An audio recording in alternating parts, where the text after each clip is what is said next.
Discover دنیا کے معزز دوستو، آج کی نئی ویڈیو میں خوش آمدید۔ معزز دوستو، ڈاکٹر اسرار احمد ایک مشہور مفکر قرآن اور مذہبی اسکالر تھے جنہیں دنیا سے گزرے کئی سال ہو چکے ہیں، لیکن جب تک وہ زندہ تھے وہ اس بات سے بخوبی آگاہ تھے کہ حماس اور اسرائیل کے بیچ ایک بہت بڑی جنگ ہوگی جو کہ عالمی جنگ کی شکل اختیار کر لے گی۔ ان کی بیان کردہ پیش گوئیاں ایک ایک کر کے پوری ہو رہی ہیں۔ انہوں نے آنے والے 100 سالوں کی پیش گوئیاں اپنے بیانات میں ریکارڈ کروائی تھیں، جن میں سے بیشتر ہمیں اسرائیل اور فلسطین کے درمیان جنگ سے پوری ہوتی ہوئی دکھائی دے رہی ہیں۔ ناظرین، آپ ضرور سوچ رہے ہوں گے کہ ڈاکٹر اسرار احمد کو موجودہ عالمی حالت کے بارے میں کیسے پتہ اور ڈاکٹر اسرار احمد نے کن علوم کی بنیاد پر یہ پیش گوئیاں کی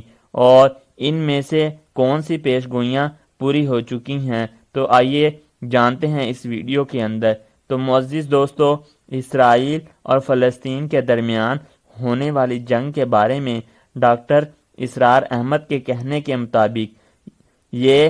ایک عالمی جنگ کی شکل اختیار کر لے گی، ایسی عالمی جنگ جس کا اسرائیل کو 2000 سال سے انتظار تھا اور وہ اس جنگ کی تیاریوں میں لگا ہوا تھا۔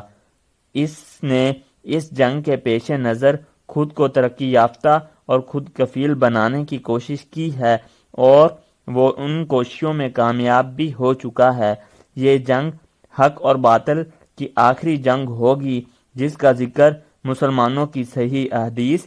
عیسائیوں کی انجیل اور یہودیوں کی تورات میں ملتا ہے۔ ڈاکٹر اسرار احمد کا کہنا تھا کہ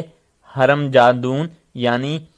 یہی وہ جنگ ہے جس کے بارے میں نبی کریم صلی اللہ علیہ وآلہ وسلم نے فرمایا کہ یہ جنگ اتنی خون ریزی ہوگی کہ اگر کسی شخص کے 100 بیٹے ہوں گے تو اس کے 99 بیٹے اس جنگ میں شہید ہو جائیں گے۔ اس جنگ میں ایک طرف مسلمان ہوں گے، دوسری طرف یہودی اور منافق مسلمان۔ لہٰذا ڈاکٹر اسرار احمد کے بیان کے مطابق ہم نے اپنی آنکھوں سے دیکھ بھی لیا ہے کہ اس جنگ کی ابتدا میں یہ پیش گوئیاں پوری ہونا شروع ہو گئی ہیں، کیونکہ ڈاکٹر اسرار احمد کی بیان کردہ پیش گوئیاں خود ان کی نہیں تھی بلکہ یہ قرآن اور احادیث سے اخذ کی گئی تھیں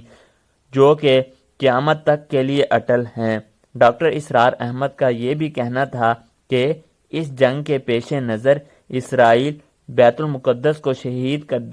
کرنا چاہتا ہے اور آپ کو یہ جان کر انتہائی افسوس اور دکھ ہوگا کہ اسرائیل اس کی جگہ پر ایک ٹیمپل بنانا چاہتا ہے اور تمام بڑی طاقتیں اس کی مدد کر رہی ہیں۔ ڈاکٹر اسرار احمد کے مطابق یہودی 2000 سال سے اس کو واپس حاصل کرنا چاہتے تھے، کیونکہ ان کی مذہبی کتابوں کے مطابق جب بیت المقدس کو واپس حاصل کرنے کے بعد وہ ہیکل سلیمانی کو دوبارہ تعمیر کرنے میں کامیاب ہو جائیں گے تو ان کا نجات دہندہ یعنی محسن ظاہر ہوگا جو کہ حضرت سلیمان کی طرح تمام دنیا کا بادشاہ ہوگا اور وہ تمام دنیا پر حکومت کرنے والے بن جائیں گے۔ ایک طرف یہودی ان سرخ بچڑوں کی بحفاظت پرورش کر رہے ہیں جنہیں وہ ہزاروں سالوں کی تلاش کے بعد حاصل کرنے میں کامیاب ہوئے ہیں، تو دوسری طرف وہ اس جنگ کی تیاریاں کرنے میں مصروف ہیں جن میں نہ صرف سائنس اور ٹیکنالوجی میں ان کی تیاریاں جاری ہیں بلکہ دوسری طرف ان کے مذہبی عقیدے کی تیاریاں بھی شامل ہیں۔ ڈاکٹر اسرار احمد کے مطابق ان کی جنگی تیاریوں میں مسلمانوں کو تباہ کرنا اور مسلمانوں کے درمیان انتشار پیدا کرنا بھی شامل ہے، اور یہ سب کچھ ہم پچھلے چند سالوں میں اچھے طریقے سے ہوتا ہوا دیکھ چکے